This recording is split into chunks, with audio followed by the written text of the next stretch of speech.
ثابت کر رہا ہے صرف ایک قسم اٹھا کر، اور وہ قسم کیا ہے کہ وہ زمانے کی قسم اٹھا رہا ہے، پھر خسارہ کہاں ہے؟ اگلی آیت میں صاف پتہ چل جاتا ہے خسارہ ہے کہاں. ان الانسان لفی خسر، کہ خسارے میں تو انسان ہے بالعموم،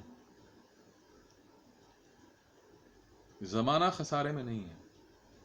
زمانہ ایوالو کر رہا ہے، تم بحیثیت انسان ڈیوالو کر رہے ہو. جو تم سمجھ رہے تھے کہ میں پچھلی جنریشن سے آگے بڑھ رہا ہوں، میں ایوالو کر رہا ہوں، میں ارتقاء کے عمل اور اس کے سٹیشنز کو، ارتقائی جو منازل ہیں ان کو طے کرتے ہوئے آگے بڑھتا چلا جا رہا ہوں، تو یہ گویا غلط ثابت ہو رہی ہے بات کہ انسان خسارے میں ہے بالعموم. انسان کیا ہے؟ انسان وہی ہے کہ جس کے لیے اللہ نے فرما دیا کہ الیس للانسان الا ما سعى. انسان کے لیے تو وہی کچھ ہے جس کے لیے وہ کوشش کرتا ہے، کہ جس کی وہ کوشش کرتا ہے، جتنی وہ کوشش کرے گا اس کو اتنا ملے گا. جان لیجیے یہ بنیادی وصف ہے انسان کا، کہ ایک انسان تبھی انسان کہلائے گا کہ وہ کوشش کرے گا. جب انسان تھوڑا بہتر ہوتا ہے تو مسلمان ہو جاتا ہے، ہنٹ دے رہا ہوں. اور بہتر ہوتا ہے، جی ہاں، تو مومن ہو جاتا ہے. تو اگلی آیت کیا کہہ رہی ہے کہ بالعموم انسان خسارے میں ہے.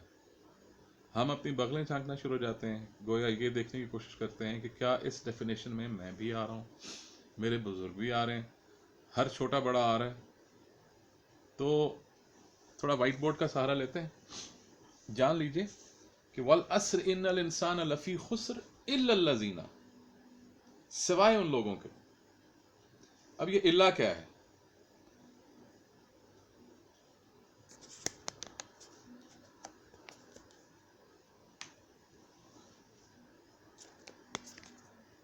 الا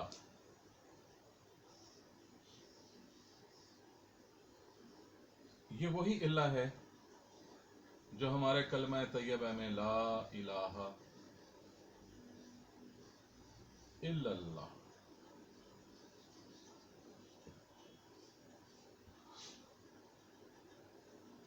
اور اس کا مطلب کیا ہوتا ہے؟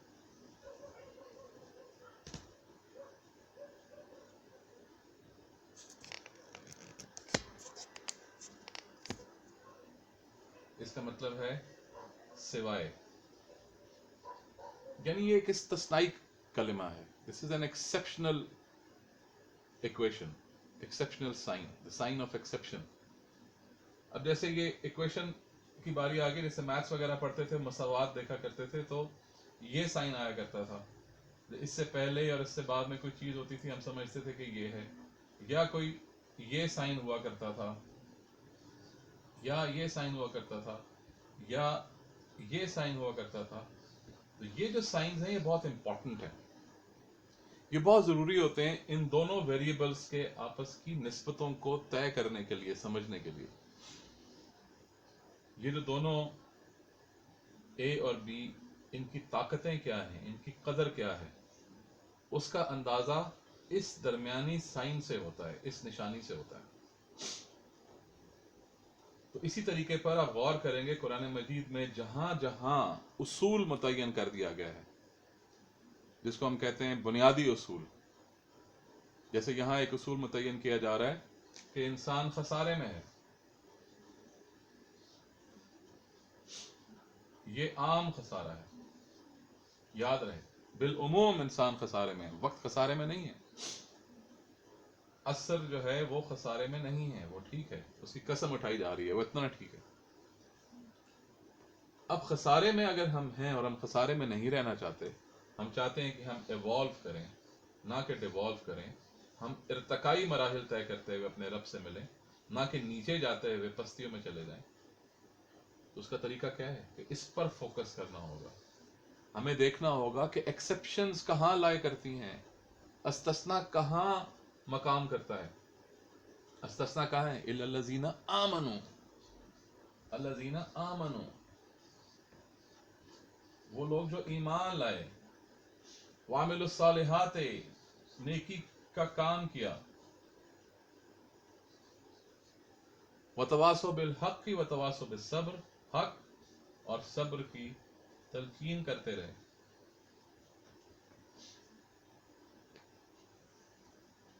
بہت سادہ سی بات کہ اگر ہم چاہتے ہیں کہ ہم ایکسیپشنل کوارٹرز میں پہچانے جائیں، اگر ہم چاہتے ہیں کہ ہم یہ سوائے لفظ کے اس طرف رہیں، کیونکہ ہمیں خسارہ برا لگتا ہے نا، ہم گھاٹے کا سودا کرنے تو اس دنیا میں نہیں آئے، اتنا پڑھ لکھ کر اور نہ بھی پڑھے اتنی محنت کر کے اگر اس عمر پہ پہنچے ہوئے ہم اپنے گھر والوں، اپنے رفقا کے لیے، جن کے لیے ہم باہر نکلنے کا ایک بہانہ بیان کرتے ہیں کہ ہم بچوں کے لیے باہر نکلے ہوئے، پیٹ کے لیے باہر نکلے ہوئے، گھر والوں کے لیے باہر نکلے ہوئے، تو ہم اس لیے تو نہیں نکلے کہ گھر واپس جا کر یہ بتائیں کہ ہم خسارے والوں میں سے، آج کچھ بھی نہیں ہوا، نقصان ہو گیا، کون سنے گا نقصان 2 3 4 دن کے بعد تک؟ تو آپ چاہیں گے کہ آپ اس ایکویشن کی دوسری طرف رہیں، تو اللہ جہاں جہاں آئے آپ ذہن میں یہ دیکھ لیجئے کہ آگے جو بات ہے وہ کرنے والی ہے، وہ اگر آپ ایکسیپشنز کے ساتھ رہنا چاہتے ہیں تو پھر یہ کرنا ہوگا، یہ ہماری چیک لسٹ ہے۔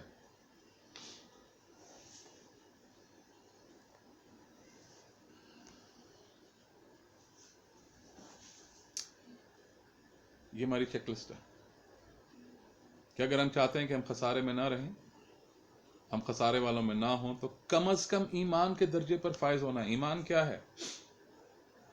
ایمان وہ ہے جو کوشچن کیے بغیر، جو بغیر سوال کے جو اللہ کے معاملات ہیں، جو ایمان کا کلمہ ہم جو پڑھتے ہیں کہ آمنت باللہ و ملائکتہ و کتبہ، ہم اللہ پر ایمان لائے، اس کی ملائکہ پہ ایمان لائے، اس کی کتابوں پر ایمان لائے، اس کے رسول پہ ایمان لائے، ہم آخرت پر ایمان لائے، ہم قدر خیری شرری من اللہ تعالیٰ پر ایمان لائے، اور ہمیں مرنے کے بعد اٹھنا اس بات پر ایمان لائے۔ کیسے ہوتا ہے، کیوں ہوتا ہے، یہ بات کی بات ہے، یہ بات کی بحث ہے۔ اس سے ہمارے ایمان کا معاملہ کمتر نہیں ہونا چاہیے۔ ہمارے ایمان میں تقویت تو ہمارا علم ہمیں دلوائے، لیکن اگر ہمارا علم ہمارے ایمان کی بنیاد بنتا ہے تو وہ پھر غلط ہے۔ کیونکہ دیکھ لیجئے، ہم پہلے بھی پڑھ چکے ہیں میں کہ الف لام میم ذالک الکتاب لا ریب فیہ ھدی للمتقین الذین یؤمنون بالغیب، کہ ایمان تو ہے ہی غیب پر ایمان لانے کا نام، جو میں نے اور آپ نے دیکھا نہیں، پرکھا نہیں، اس پر ایمان لانا ایمان کہلاتا ہے۔ اور یقین کی تو پہلی سیڑھی یہ ہے کہ آپ کو آخرت پر یقین ہونا چاہیے، وبالآخرۃ ھم یوقنون۔ اب کرنا کیا ہے ہم کو سب سے پہلے ایمان لانا ہے، ہمیں جان لینا ہے کہ یہ معاملہ برے دور کا نہیں ہے، یہ دور برا نہیں ہے، یہ دور خسارے میں نہیں ہے، یہ زمانہ برا نہیں ہے۔ اگر غلطی پہ خسارے میں ہیں تو ہم ہیں، اور ہمیں اپنی اصلاح کرنا ہے۔ جیسے مولانا فرماتے ہیں ہمیں موقع ملا ہے کہ ہمیں اپنی اصلاح کرنی ہے، کہ ہم ایمان لے کر آئیں، اور خالی ایمان لانا کافی نہیں ہے۔ یہ بہت غلط فہمی ہوتی ہے کہ ہمارے دل میں کچھ نہیں ہے، ہم اللہ پر تو ایمان لاتے ہیں، یہ 6 7 8 چیزوں پر ایمان لاتے ہیں، بس باقی کبھی نمازوں میں کمزوری ہو جاتی ہے۔ تو نیک اعمال کرنا بھی دوسری شرط ہے اس خسارے سے باہر نکلنے والوں میں اپنا نام شامل کروانے کے لیے، کہ ہم خسارے سے باہر آنے کے لیے پہلی شرط ہے ایمان کی، دوسری شرط ہے کہ ہم نیک اعمال کریں۔ وہ نیک اعمال کیا ہیں؟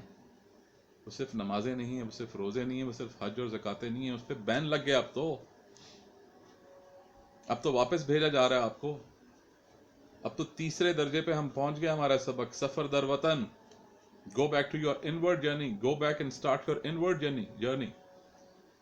جاؤ، بہت دنیا گھوم لی تم نے، بڑی نمازیں پڑھا کرتے تھے مسجدوں میں جا جا کر، اور واپس آتے ہوئے اپنی مونچھوں داڑھی کے اوپر ہاتھ لگاتے تھے، اپنے پانچوں کو اور اونچا کر لیا کرتے تھے، گویا تم یہ سمجھتے تھے کہ میں بہت بڑا نیکی کا کام کر رہا ہوں، اور لیٹس ٹیسٹ، دیکھتے ہیں تمہاری نیکی کو، آزماتے ہیں۔ گھروں میں مبوس کر دیا۔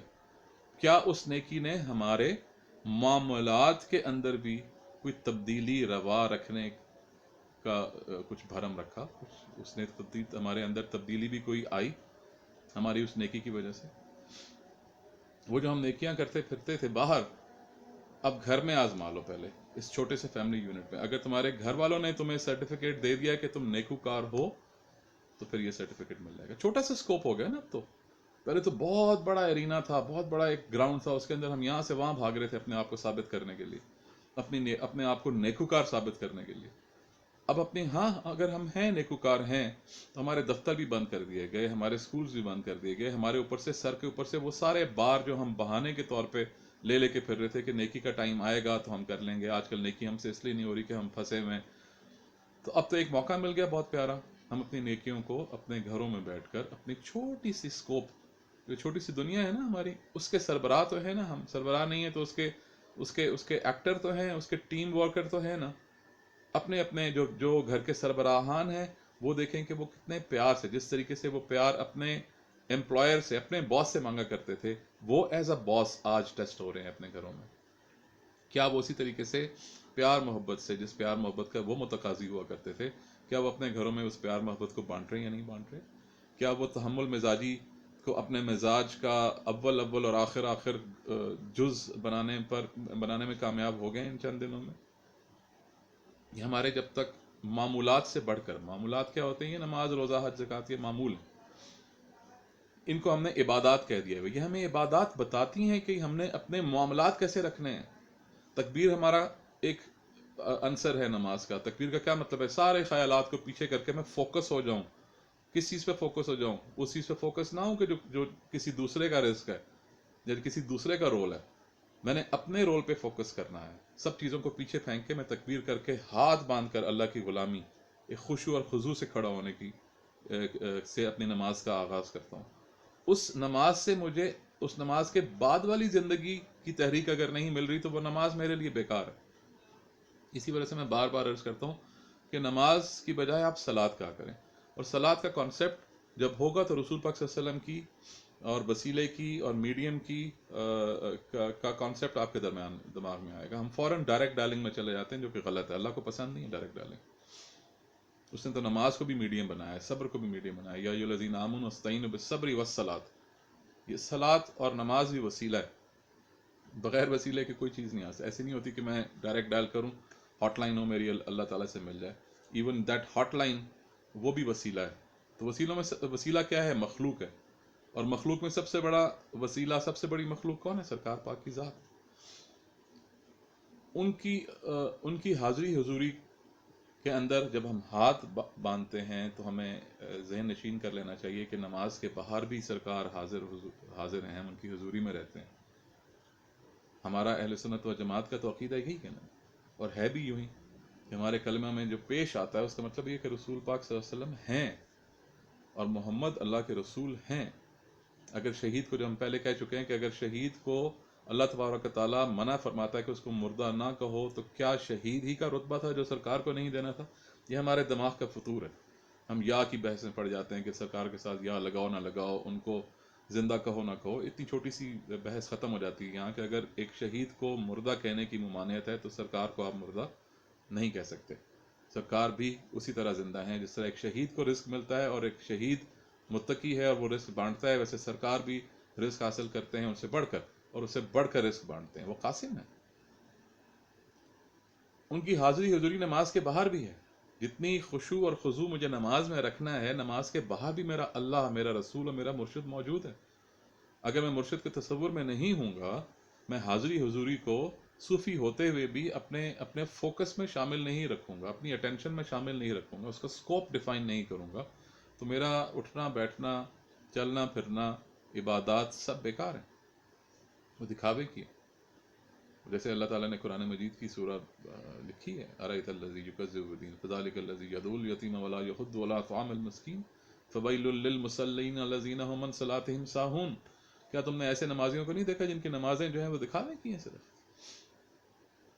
اس لیے اپنے ان عبادات جو آئیکونک عبادات ہیں، جو اشاریے ہیں، جو انڈیکیٹرز ہیں، جو تو اس وجہ سے کیے جا رہے ہوتے ہیں کہ وہ فارمل انڈورسمنٹ ہو جائے کہ ہاں میں واقعی کنیکٹڈ ہوں. اپنے معاملات میں اگر میں صلات کو لے کے، یعنی اپنے کنیکشن کو، صلات کیا ہے؟ کنیکشن، اس کو لے کر نہیں چل رہا، رابطے کو لے کر نہیں چل رہا، تو زیادہ گمان یہ ہے کہ میں I'll end up doing vices than virtues. میں نیکی کی بجائے بدی کے رستے پر چلنے کا احتمال زیادہ ہوگا. تو اِلَى الَّذِينَ آمَنُوا وَعَمِلُوا الصَّالِحَاتِ، ہمیں نیکی کے کام بھی کرنے ہیں. ایمان لانے کے بعد اپنے نیکی کے کام کرنے ہیں. مجھے اور آپ کو بتانے کی ضرورت نہیں ہے کہ نیکی کیا ہے اور بدی کیا ہے. ہم سب کو یہ پری پروگرامڈ ایک سکل ملی ہوئی ہے. We can distinguish. ہم تفریق کر سکتے ہیں نیکی اور بدی کے کاموں میں. ہمارا دل گواہی دیتا ہے کہ یہ غلط کام ہے، اس کو نہ کرو. اور تقوی کا تقاضا ہے، کیونکہ دیکھیں انسان خسارے میں.